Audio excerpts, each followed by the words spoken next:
7 o'clock. Hard to believe that I'll be graduating in just a few hours. I wonder how many hundreds of times I said to myself, well, I'm just not going to make it. And I'm still skeptical.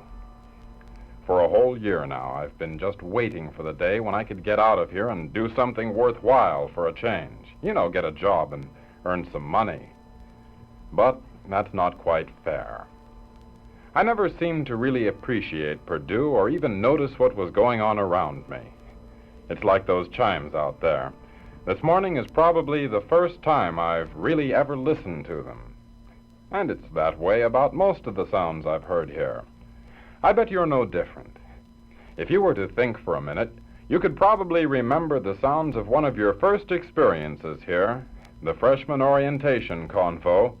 Remember it with no difficulty at all. My name is Al Stewart, and I'm the director of musical organizations, and of course you see what I'm getting at immediately. Well, at least you soon found out. You will find on this campus that certain classes you go to, you look around and wonder how nice it would be to see a girl. But today, all of you have a chance to see one. She's sitting 4 or 5 rows from you. But I would like every girl in this room to have both hands held by some boy for a moment. That is, 2 boys hold each, 1 boy hold each of her hands, you see? 2 boys.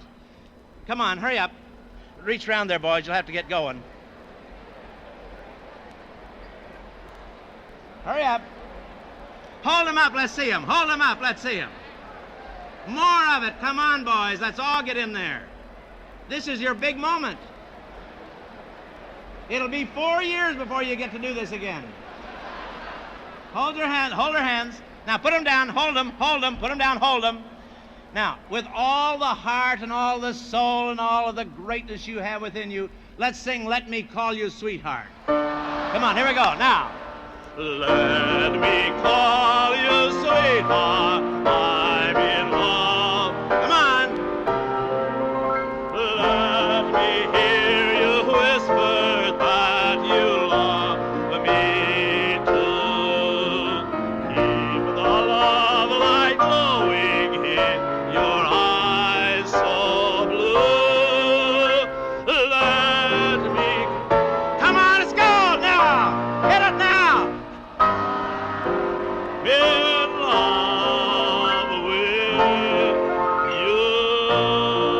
Let go, that's enough, let go.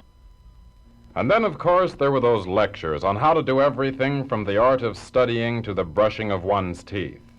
And just to make sure you were thoroughly saturated with that old Purdue spirit, the whole business culminated in serenades of a sort to the freshman women. Of course, some practice was necessary. I will try to hum a note. I hope that all of you get the note by word of mouth. So we can all begin at the same time on the same note for a change. We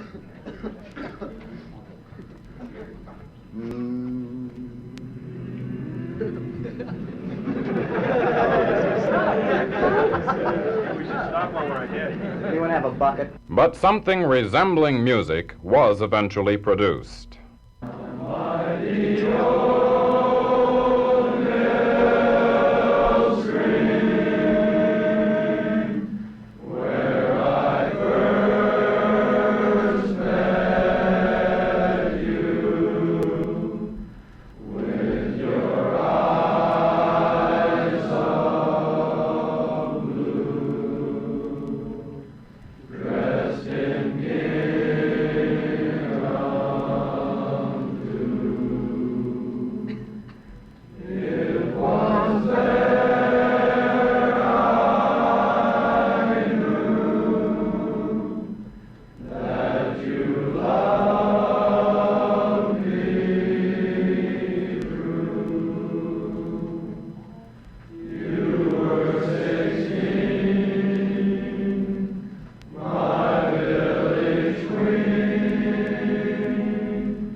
Then the serenades were over, and the reality of the semester was upon you.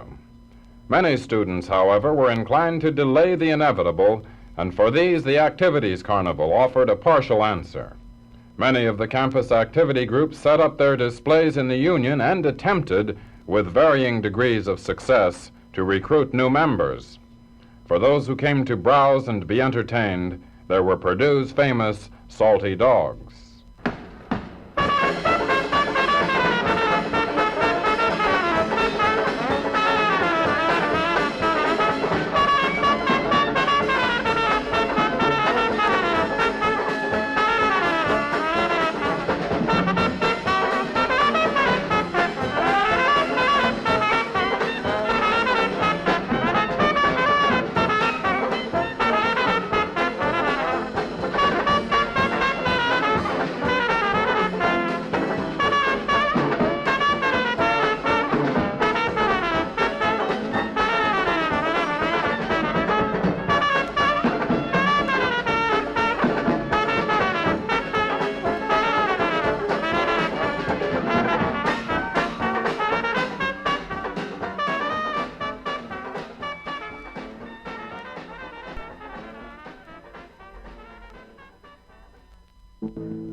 Ah, yes, the Cafe Espresso.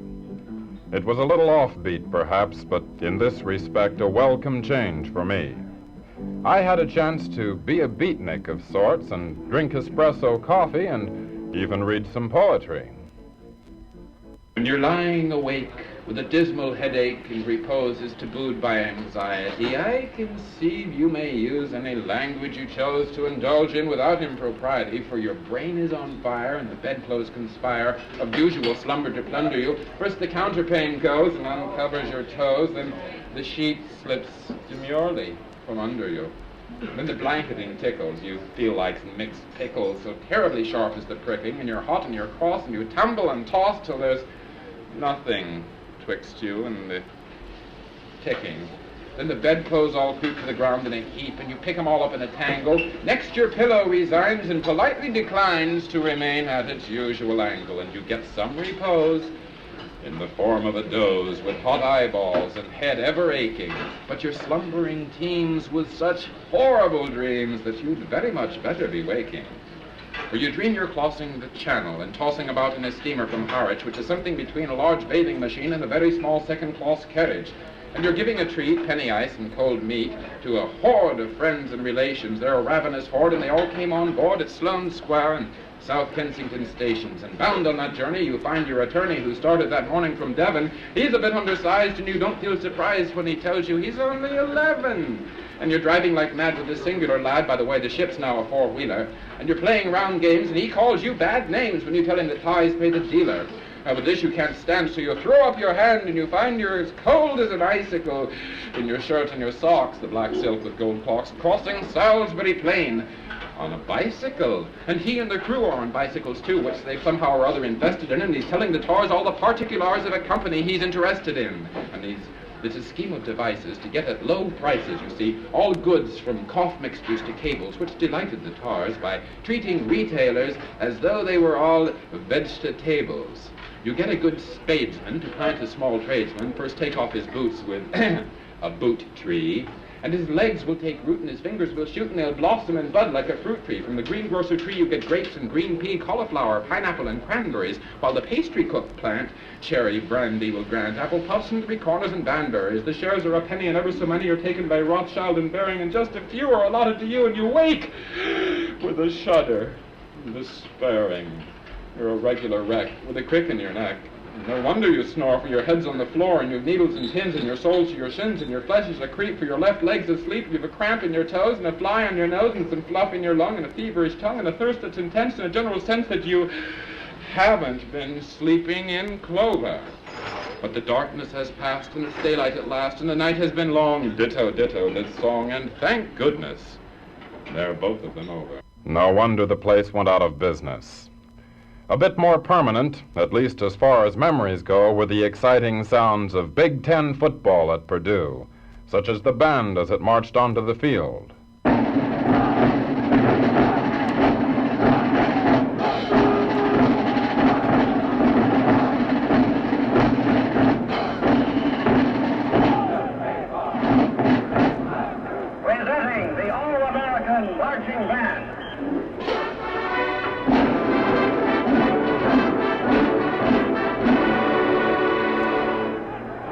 the Big Ten colors.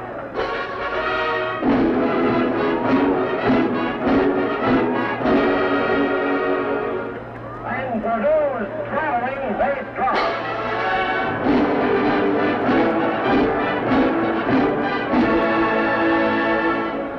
And the dancing majorette.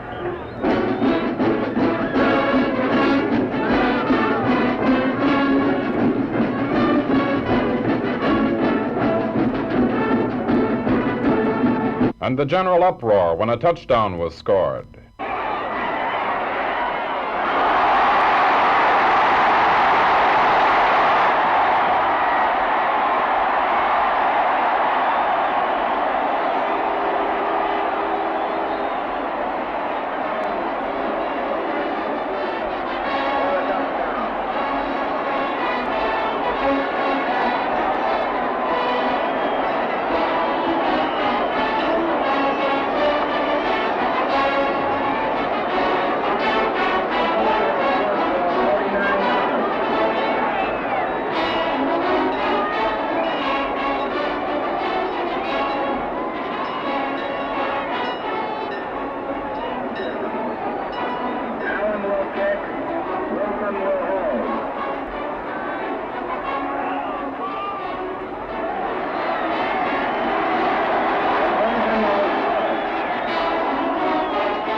Well, Purdue did score a few more touchdowns. I believe we wound up with a 5-2-2 record. Some of the fans felt that we could have done better than this. Well, I'll admit that the ties with Illinois and UCLA were pretty discouraging, but some of the students were sure that what Purdue needed most was a coaching staff with originality, with progressive ideas.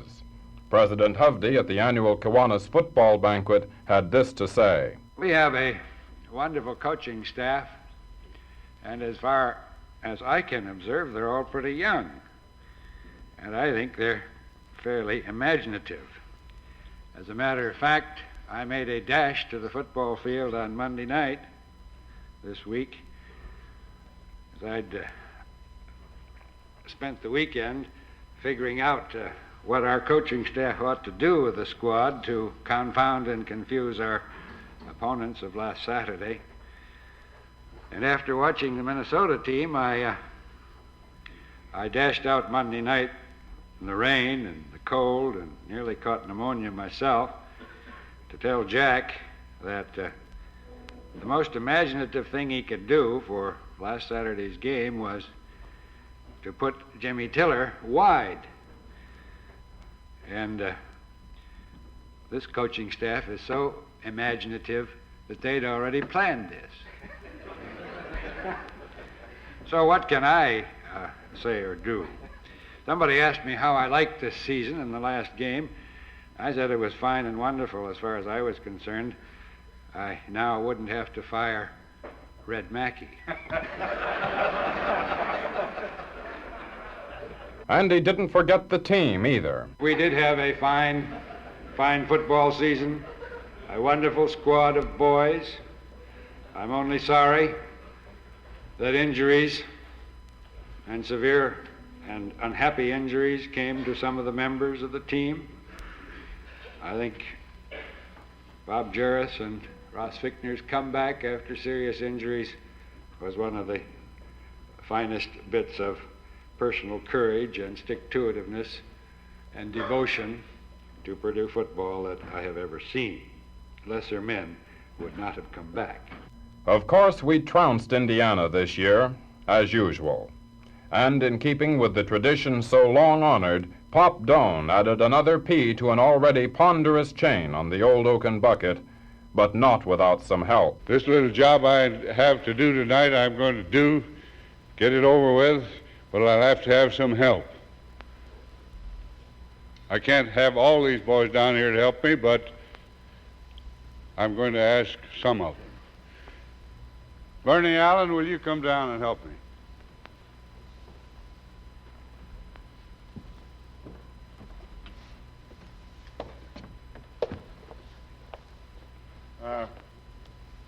This bucket is getting heavy, so I have to have Bernie have some help.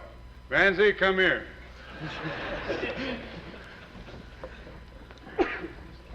Bernie, you better get on the outside, Bernie. You won't be able to see it.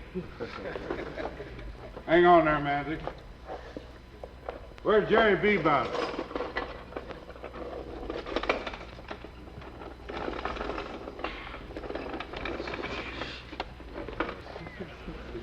You'll have to hold on to that chain there. These fellas are all juniors, you see. And I want you guys to hang on to that bucket. Because you heard Red Mackey promise me the privilege of putting on some more letters, and he ordered another gross of them. This is the last one I've got tonight.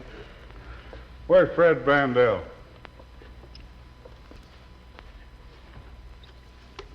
Fred, you help hang on to the chain there. Richard, come here. Richard Brooks. Tonight we don't have any of this stuff to put on there. Okay. Terry. Terry Sheehan. Terry, take her and hang her on there.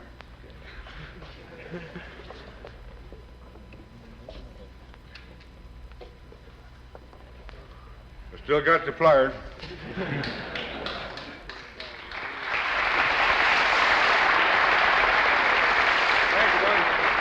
Now, I'm not one to admit to being a pessimist, but I am a typical Purdue fan, and so I had some misgivings about the impending basketball season.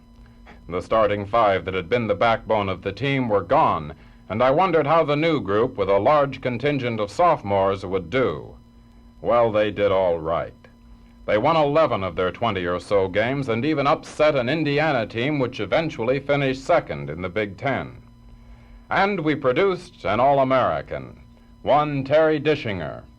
Just a sophomore, he scored 384 points in Big Ten play, good enough for first place in that department, and good enough to set a new Purdue scoring record. I asked him how this success had affected him. This scoring battle has to influence you a little bit. You can't help it. It's just there. It's psychological. But if you always think about the team and what you can do to better your team, it doesn't bother you too much while you're playing the game. And this is what I strive to do all year, and it seemed to work out fairly well. Then he went on to discuss the team's future. Our team can't help but improve next year. I would say we figured out that we missed second place in the Big Ten this year by a total of 12 points. And I would say that many of the games that we lost were due to inexperience. For example, the Illinois game, we should have never lost that game. With a little more experience, we never would have lost it. As far as players coming up from the freshman squad, the prospects don't look too promising. So we'll probably have about the same boys next year that we had this year. Well, now you have the idea. You see, there were a lot of things going on at Purdue, and it only takes a jog of the memory to bring them back to life. Remember the Hall of Music and the great entertainers it brought to the campus? For example, Vincent Price, backstage after his lecture on 3 American Voices, had some humorous comments, and some serious ones, too. Your first play was Chicago, I believe. Done in England, is that true? Yes, Hal. I got the job because it was an American play about gangsters and gangsters' mols. And I was an American sort of hanging around London at the university there, and a friend of mine, I bet him that I could get a job, and he dared me to try and do it, so I got a job in the theater. Actually, my job was to teach the leading lady how to chew gum, because English girls don't know how to chew gum, and they swallow it all the time. So I was teaching them how to keep it in their mouth without swallowing it. And so I got that part, and then the next play they did was called Victoria Regina. And I asked if I could try out for the part, and I got the part, and that's the way I started in the theater. Tonight you mentioned that your lectures were part of perhaps a crusade in America, and I would kind of like to have your comments on that. Well, I think that one of the things that we have to do as a great nation is to understand our own culture. And I think there's so many Americans that are afraid to look at their own culture, always going around sort of buying French paintings and studying British drama and going to Paris, and they don't realize what a great and potent culture we have of our own. If we're going to be leaders in this world, and we better be, because we got a pretty good opposition, we had better understand our own culture and tell people that we are a great nation. June Christie also obliged the campus reporters during a Victory Varieties intermission. Well, June, how'd you happen to get in with Stan Kenton, really, in the beginning? Well, Dick, it sounds a little bit like a fairy tale, but I think most of us get started in that same way. I had gone to Chicago to try to make my way in the world, and I wasn't doing very well, and I was quite discouraged, ready to pack up and go back to my home when I heard that Stan was coming into town and that he needed a girl singer, and I thought it would be kind of tempting fate if I didn't at least wait to try to see him. And Stan's a very gracious person. He saw me and listened to my record, and we got together after that. Well, June, this is somewhat along the same lines, but do you prefer to sing jazz songs or something along the more popular vein, or something in a slow mood, or something a little bit faster, swinging? The tempo doesn't concern me, Clyde. As far as choosing between jazz and pop, there's no question in my mind. I'm a jazz fan. And the pop music of today, I think, is so very poor that I'd have no desire to be involved with it at all. But the stage of the Great Hall was not just reserved for the professionals. At the close of the football season, the students proved that they could entertain with the best of them at the annual Varsity Varieties show. A typical act was the Varsity Four. Right now, I'd like to introduce four fellows who call themselves the Varsity Four. They're four boy Pi-Pis. Pete Price, Bob Rudisell, Danny Doyle, and Rick Bauer. The Varsity Four. Oh, shine, shine,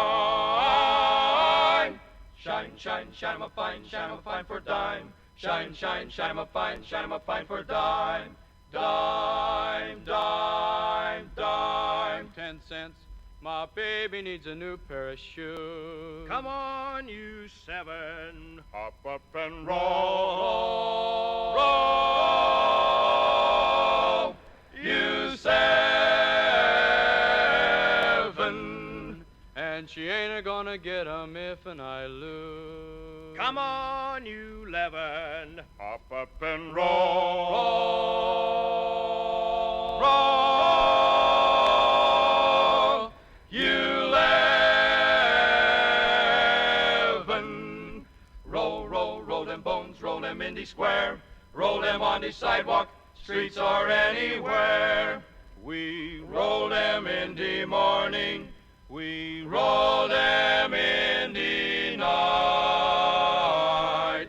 When we roll them bones the whole day long. When the cops are out of sight. Lordy, how the moon do shine down on them bones, bones, bones, bones, bones. He rolls them bones. Of course, for suspense, there was the crowning of the Debris Queen. Now comes the moment we've all been waiting for. Everybody here, except Dick over there, is completely in the dark as to who the Queen is. People don't believe me, but I really don't know either.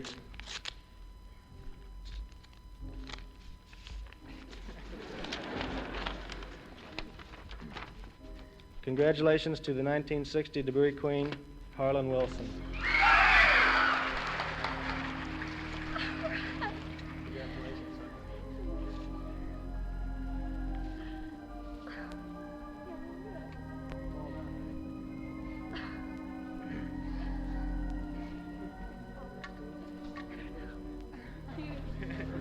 That was the best part. Thank you.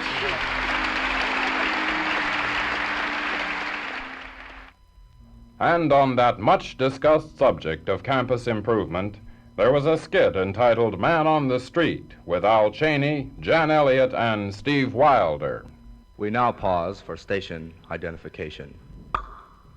You are listening to radio station TURF, the voice of Purdue. The temperature is 32 degrees. It's cold and blistery here. Fog is fogging, snow is snowing, and rain is raining. It's a beautiful day on the campus. The wind is out of the southwest at 37 miles an hour, and the time at the gong is 8:35.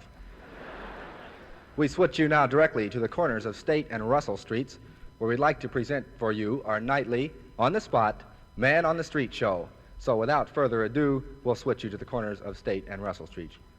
Well, here we are on the corners of State and Russell Streets, and we'd like to present for you our nightly Man on the Street show. Now, in this show, we interview passersby at random in an attempt to get a consensus of opinion of the population here concerning current events, current questions under discussion, etc. We have picked a general discussion question for the evening to sort of lead the discussion, and it is this: what do you think can be done to help or improve Purdue University? Well, I see a likely-looking prospect coming along now.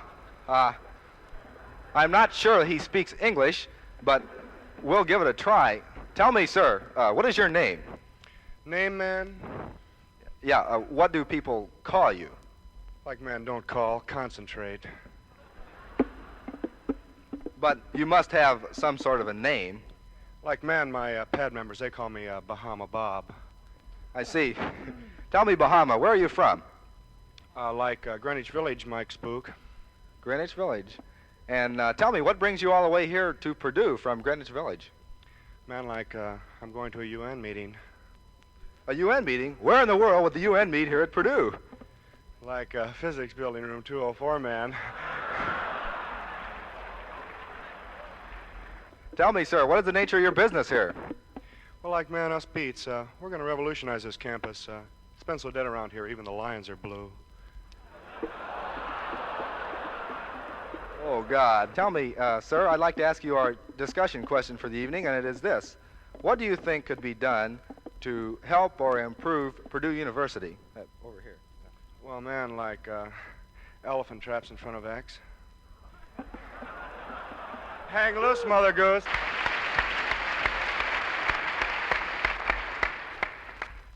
I just mentioned campus improvement. Well, for those students who read the exponent, the name of Walt Spencer should be familiar. His column, Spencer's Deal, dealt with the improvement of both the campus and the students, and he often managed to incur the wrath of those who felt little need for such improvement. In the exponent office one day, I asked him about this. I feel that I've said a couple things in my column that I wish I hadn't said before, because I really never understood too much, or as much as I felt that I should have, that I found out later. But even so, you just don't find people that are willing to make any sort of comment like this at all. And I think it's part of an intellectual atmosphere, really. This university is very strange in that way, because there really isn't too much of a learning, questioning atmosphere here, where students get up and take a stand on something, and somebody gets really radical. I don't feel I've ever been too terribly radical about anything. I've probably been a little bit outspoken, and I've had feelings that were a little unconventional, but I've never really taken a big stand. You know, I've never come out and said we should have communism on or something like this. And of course at other schools they do this.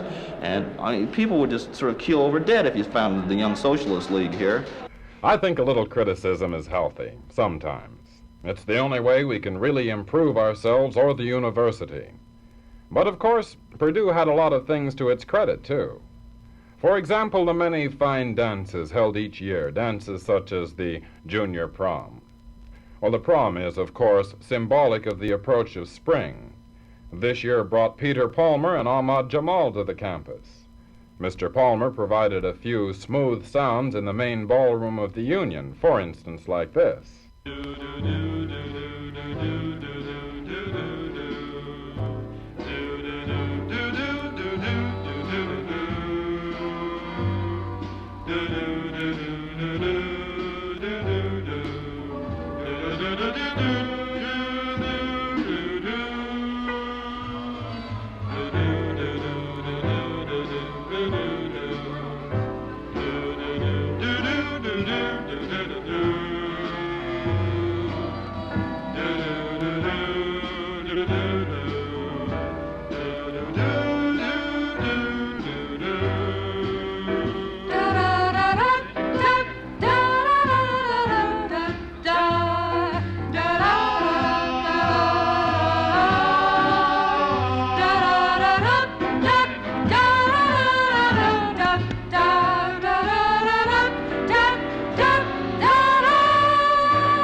And, of course, the inevitable cha-cha-cha.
Ahmad, Jamal and his trio set up shop downstairs and managed to lure more students than there were in the ballroom.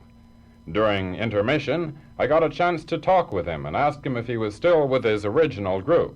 This is a group I've had intact 3.5 years. No, it's not the group I started with. I've had a trio for some 8 years now, since '51. And I've had some changes in personnel and instrumentation since that time. But this group has been intact 3.5 years. Well, then, I asked, how do you manage to get new personnel? Well, first of all, after staying in the business for so many years, you have an idea of who's available and their merits and demerits. And so you screen various personalities and various musicians, and the ones that suit to what you want to do the best, and then you hire them. If you're fortunate enough, you can keep a group together for a period of years. And this is always best, of course, to try and work with the same personnel, because you're able to eventually feel each other, you see. It's just like a ball team or anything else. But this is the usual way. You screen and you audition just like anything else. You try and get the best men for the least money.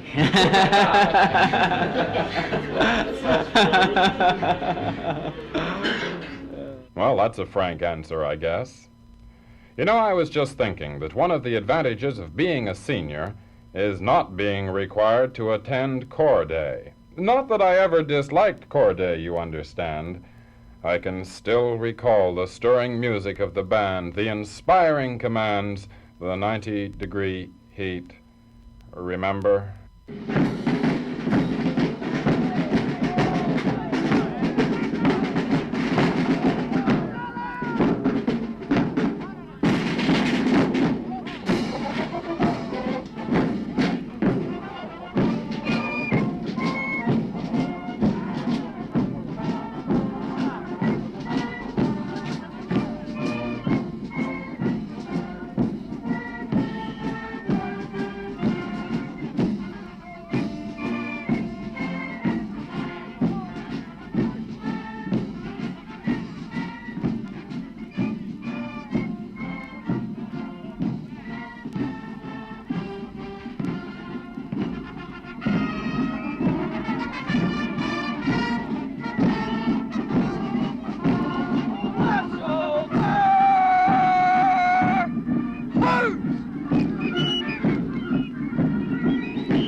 An event a bit more pleasant for the participants was University Sing.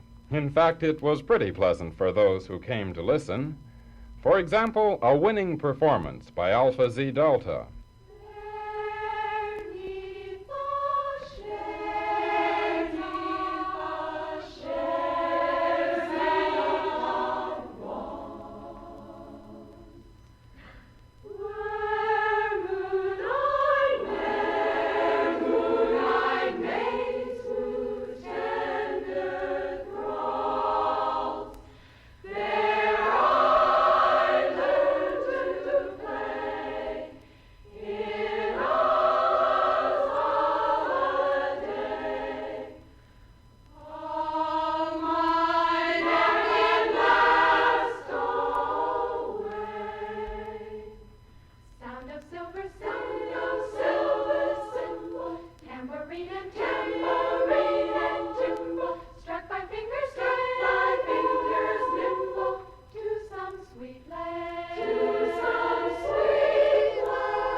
All of these sounds were certainly typical of the spring semester at Purdue. But this year an event completely new to the students occurred. Of course, I mean the mock political convention, an event which will mark 1960 as a special year in my memories of Purdue. On many housing units appeared banners proclaiming the favored candidates. Further support was shown at the many rallies which were held around the campus.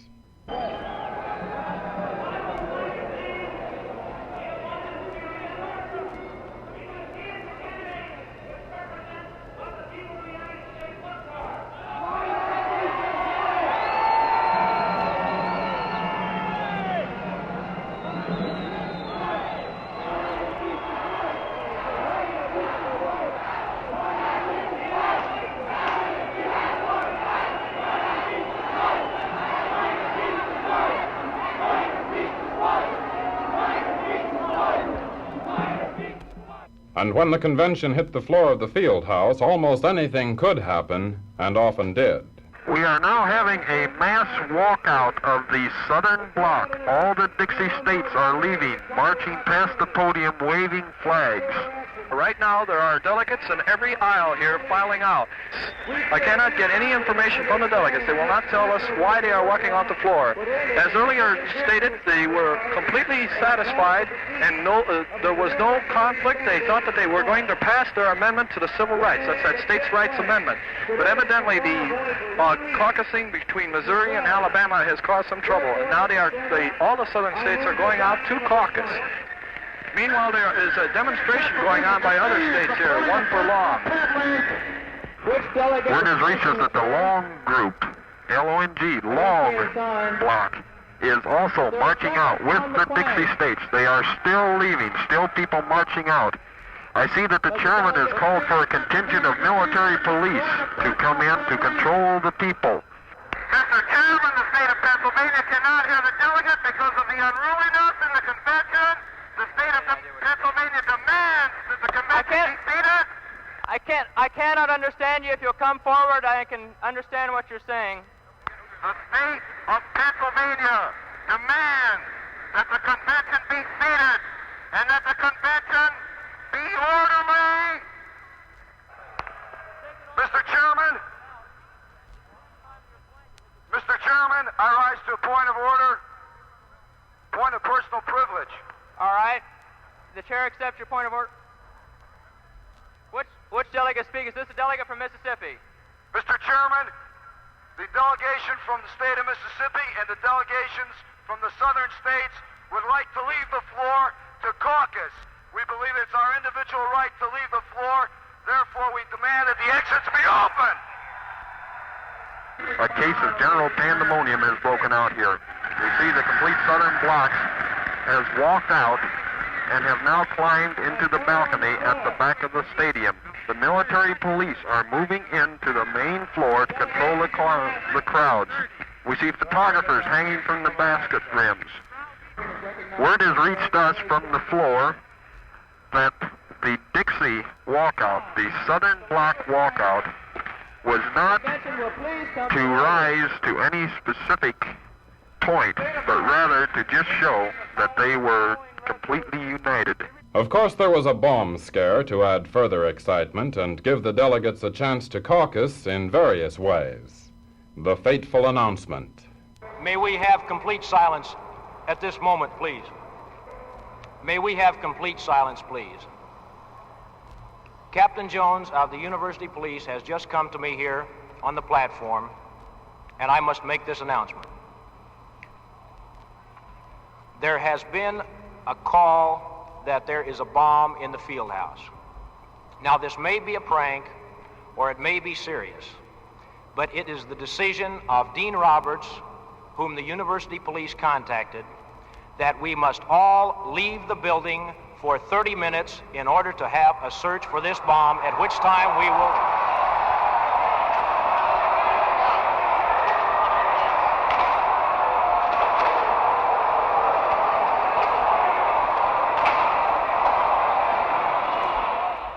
Well, the announcers of WCCR, which covered the convention, summed up the situation as follows. This was a very opportune moment for the Southern delegation. At the time they held a small caucus at the Sig Ep House. Everything went along very orderly. There wasn't any panic or anything. As you can see, everybody seemed to take this as an opportunity to caucus or otherwise. An urgent call was received at this time from the west end of the field house that someone had found the bomb.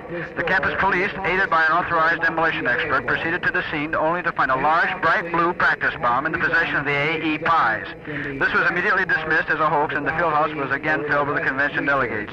Things finally settled down, or almost did, when the voting started.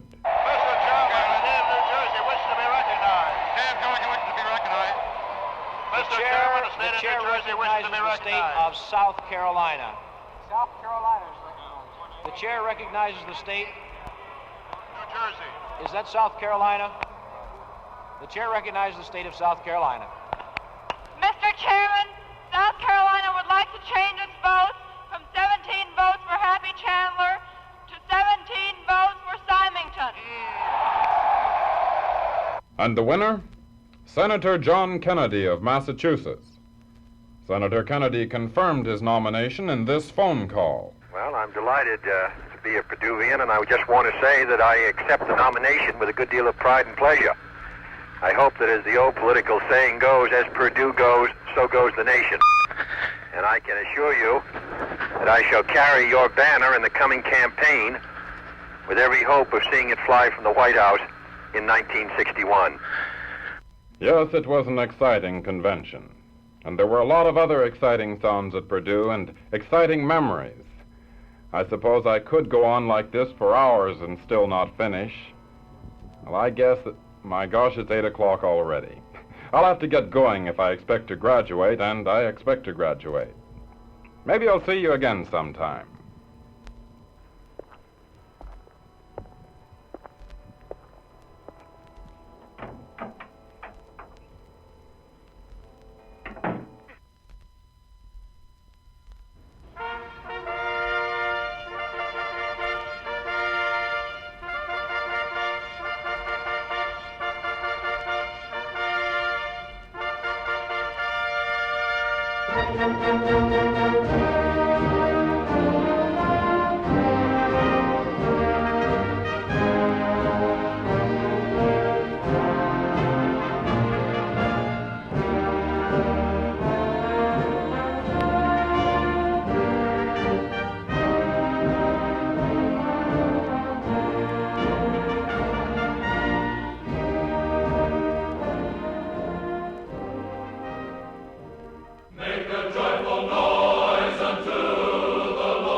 Mr. President, these students have fulfilled the requirements for the undergraduate programs in engineering.